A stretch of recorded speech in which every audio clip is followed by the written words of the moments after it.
It can be so frustrating, can't it, when you've been on a long or complicated sales call and at the end of it, when it's really the time to ask for the sale, the person you're speaking with says, "That sounds good, let me go and get my boss." In other words, they weren't the main decision maker. So how can you avoid this really frustrating and time-wasting scenario from happening? Well, there's a great little acronym which will help you. It is MAN, and MAN stands for money, authority, and need. So let's look at money. Really what this is saying is, are you talking to the person who has the decision-making ability to sign the check or to pay the money?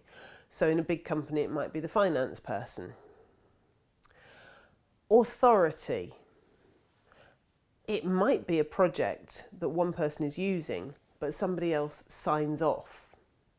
So who is the highest decision maker involved in the authority side of things? And the chances are it's not necessarily the person using it, it's the person who has permission to give the go-ahead. And then finally, need. Need could be the person who is using it, or it could be the person who wants it. So perhaps it's one of the director's pet projects, or perhaps it's something the board has agreed because it's very important to the future of the company. And here's the thing, money, authority, need, they can be different people. You'll also be involved with other people such as influencers too. And I'll give you an example. Let's say you're a man and you have money and you're going to go and buy yourself a new car. It's your car and you take your wife with you. Now your wife might have very different ideas about what sort of car you're going to get.